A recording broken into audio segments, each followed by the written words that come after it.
महामारी को देखते हुए आगामी कुंभ का स्वरूप क्या होगा, ये तो अभी कोई बताने में सक्षम नहीं है। मगर जिस तरह से कोरोना महामारी का प्रकोप एक बार फिर से देश में बढ़ रहा है, उसे लगता नहीं है कि आने वाले कुंभ मेले को भव्य तरीके से मनाया जा सकेगा। कुंभ में लाखों लोगों की संख्या में श्रद्धालु और संत महात्मा गंगा स्नान करते हैं, मगर इस बार कोरोना महामारी की वजह से कुंभ मेले में स्नान पर्वों पर श्रद्धालु और साधु संतों की भारी भीड़ देखने को ना मिले। अखिल भारतीय अखाड़ा परिषद के महामंत्री हरिगिरी भी इस बार कुंभ मेले में प्रतीकात्मक स्नान करने की बात कर रहे हैं।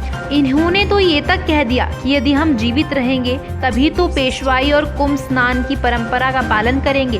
वहीं हरिगिरी का ये कहना है कि इस बार अखाड़ों द्वारा पंडालों की व्यवस्था नहीं की गई है, क्योंकि सरकार से हुई बैठक में इसका निर्णय लिया गया था और जो भी साधु संत बाहर से आएंगे उनके ठहरने की व्यवस्था सरकार द्वारा की जाएगी और अखाड़ों के साधु संत वो अखाड़े में ही रहेंगे। कोरोना जो सबसे बड़ा है, पहला हमारा था कि कोरोना किसी कारण से कोरोना कारण कोई विकास का काम न रुक जाए, उस पर चिंतन था। आखिरी निर्णय ये था कि जो भी भारत सरकार, राज्य सरकार और कुंभ मेला अधिकारी का जो निर्णय होगा, तो अखाड़े से दो आदमी भी नहाकर परंपरा का निर्वाह करेंगे।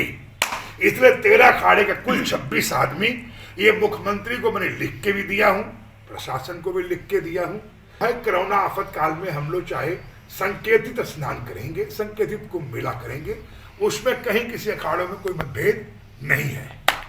अब एक चिंतन का विषय ये आया है नया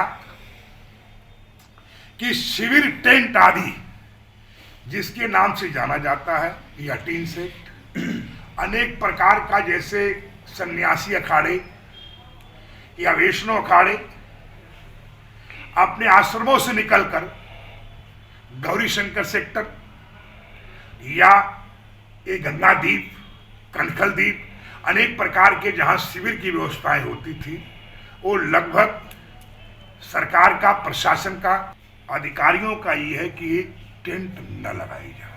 इसलिए कुंभ मेले में जहां 2 लाख आदमी एक बार स्नान करने जाते थे, हो सकता है कि इस बार 1-2 आदमी ही स्नान करने जाए। ये संभव हो सकता है कि कुंभ और कोरोना को देखते हुए यही निर्णय लिया जाएगा, जो केंद्र सरकार और राज्य सरकार और मेला अधिष्ठान देगा।